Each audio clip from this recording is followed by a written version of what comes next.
Hey, what's up, everybody, and welcome back to the channel. And now we're going to get into episode 3 of Helstrom, which is exclusive on Hulu. Now, episode 3, The One Who Got Away. Now, the synopsis reads, and then I'm going to get down into my thoughts of this episode, is that Daimon and Ana learn about the destruction their father left in his wake.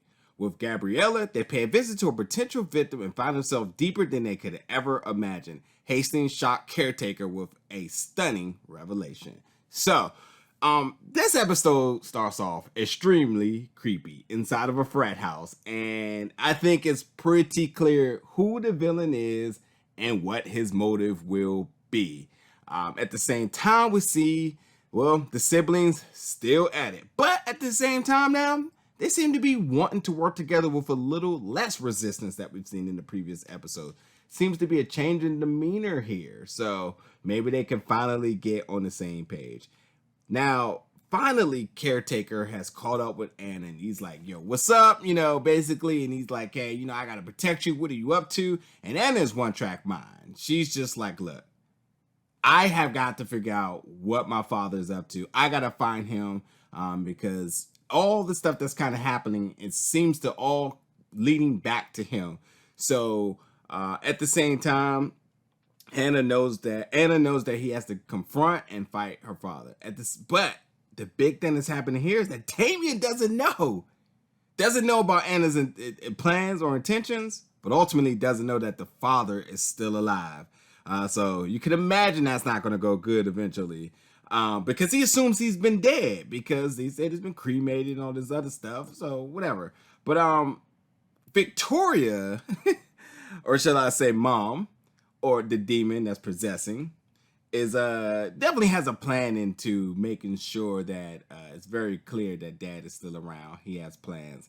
Maybe try to pry the two apart from each other. Who knows? But she's not going to let that be a secret any longer. Speaking of that, there's a lot of this eye flicking stuff that's happening in this episode. Hella creepy. I don't even know if I've ever seen anybody do this in any other horror or possession or any type of film dealing with this genre. I don't know if I've seen it before, but it's really creepy. It's like the flicking, like a bug or something's in it, and it's like glassing back. Yeah, it's pretty creepy.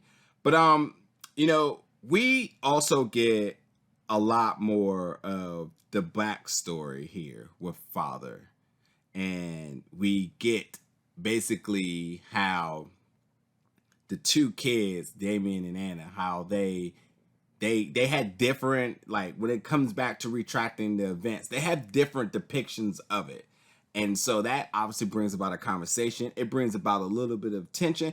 It also brings about why they go about things different as well, too. So they come into some form of agreement and understanding, maybe a bond out of everything that's happening. So I would say that Victoria and the Demon of Victoria plan, I don't know if it's working. I don't know if this is originally the plan, but I don't know. But initially, I'm like, it's not clearly how I think they or she, he, whoever's inside of that body, intentions were. But so here's the other part of what's happening with this episode. So Dr. Hastings and Caretaker, we actually get to figure out what Caretaker's real name is, but I won't spoil that.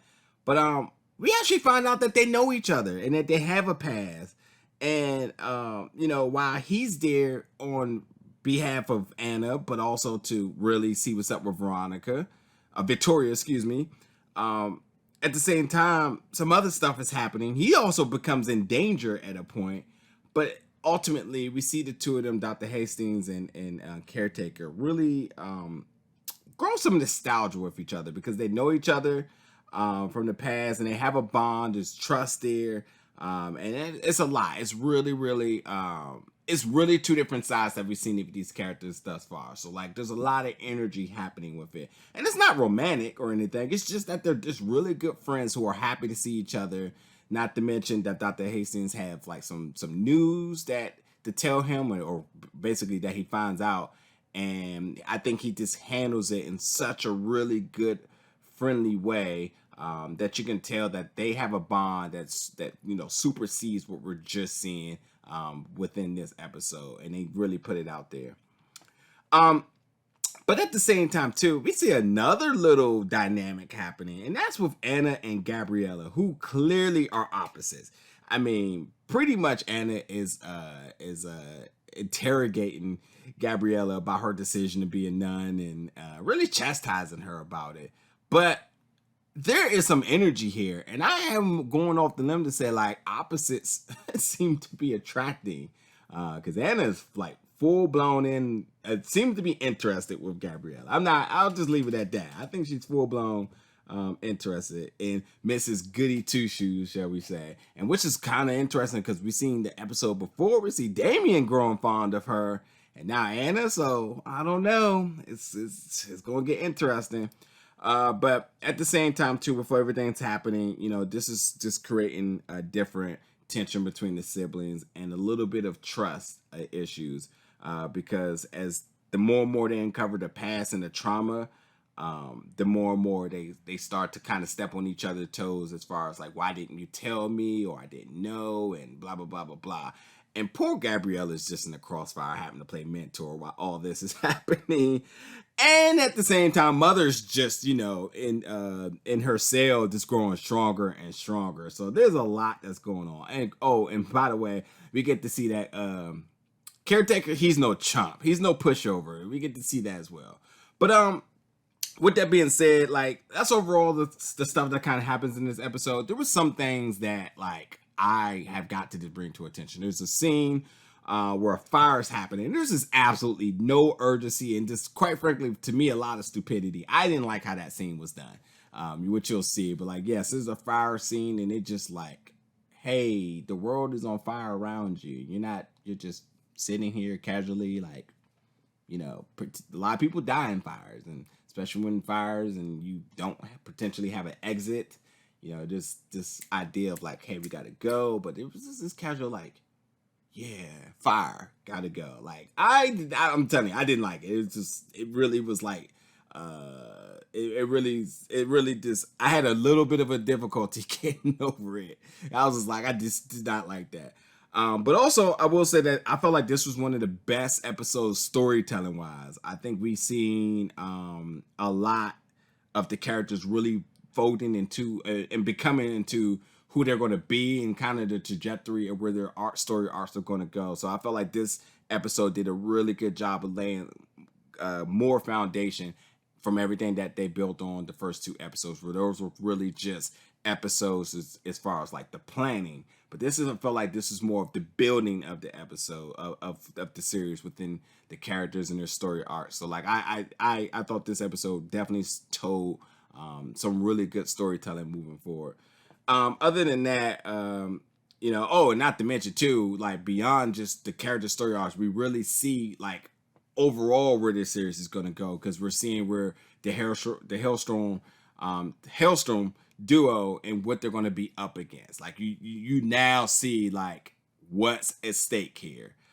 But ultimately, there was some really cool hand-to-hand combat in this episode, and probably the biggest OMG wow moment of the series thus far. There is something that happens that is just like, oh, okay, like this is what we're doing. Like, it's really wild. It's around the combat fighting scene. But with that being said, the combat was really cool. But that scene that I'm talking about, the wow OMG, is kind of beyond crazy and like okay, yep, that's what we're doing here. But with that being said, Robert Wisdom, who plays Caretaker, and June Carroll, who plays Dr. Louise Hastings, I thought they were the standouts this episode, because we got to see them really gravitate with each other. We seen them really pouring a lot of energy when they were on scene together. Whenever they're on the screen together, just a lot of energy, and really some really passionate and deep scenes that we haven't quite seen just yet in this series. And I thought they really stepped up in this episode as to giving the viewers a little idea of what each of these individual characters are, and together, what does it mean? So I thought that was really cool. But yes, that would do it for episode 3 of Helstrom. Definitely stay tuned, because episode 4 review coming up to you real soon.